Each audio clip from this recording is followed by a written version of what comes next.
I'm going to be measuring and drawing some stairs on the interior of this storefront.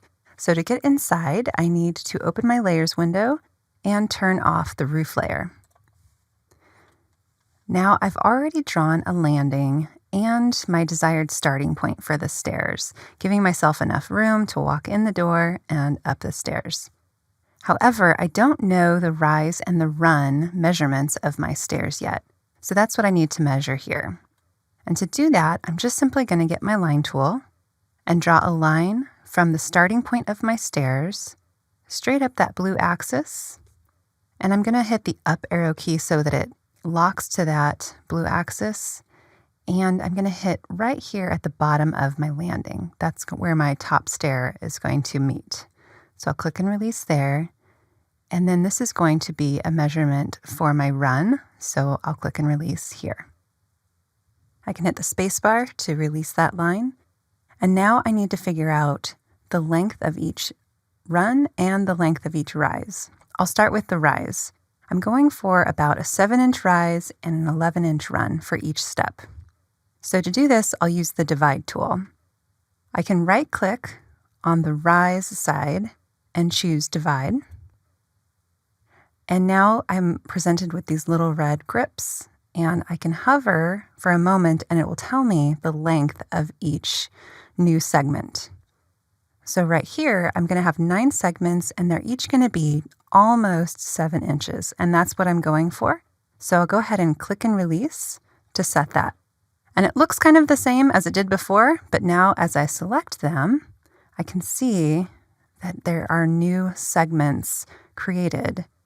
And I can see that a little bit better if I open my styles window and I edit my edges to show the endpoints. Now I can see each new endpoint that has been created. So those will be all of my rises.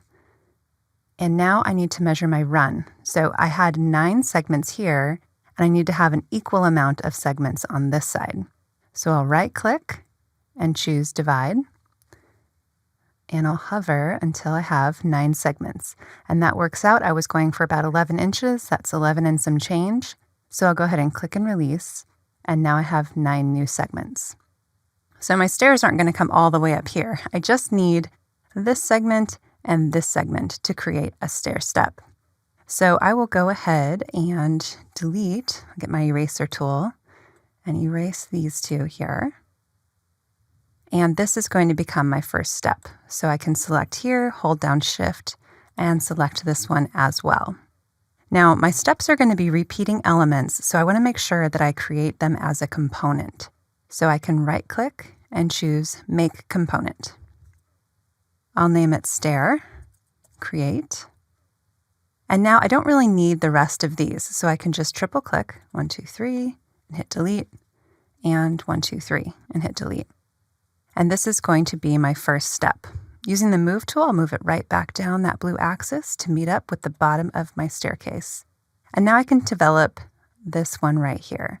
I'll go ahead and double-click into it, and I'm done needing those endpoints, so I'll go ahead and uncheck that as well. I'd like it to be a full stair, so I'm going to go ahead and get my rectangle tool and finish filling that out. And I'm going to get my push-pull, click and release, P for push-pull, and hover over the edge of this landing so that it infers and becomes the same length as the landing. All right, so now I've got my 1 step. Now I need to finish out the rest of the 8 other steps. So I'll grab my Move tool, and I'm going to create an array. So I need to be strategic about where I grab this stair step. I want this point of the new step to meet up with this point of the first step. So with my Move tool, I can hit Option or Control. Option if you're on a Mac, Control if you're on a PC, and you'll see that little plus sign pop up next to the Move tool icon. Click and release, and it creates a copy in place. Now, this is where I was being strategic. I grabbed it here, and I'm setting it down right here on the next one. Click and release, and before I type anything else or click any other buttons, I'm going to type 8x, enter. And that 8 is going to be the total number of copies. So that included the first one and 8 total plus my original stair tread that I made a copy from. So if you accidentally type maybe 7x or 10x, that's okay. You can go back and override that and just type 8x, enter. All right, and now because these were components before the copies were made, I can double-click into any of these and start to make some changes and develop this stair tread and give it some design, and they will all change right along with it. So you can let SketchUp do the math for you using the divide tool to figure out your rise and run, and then simply use components to create all the steps that are connected.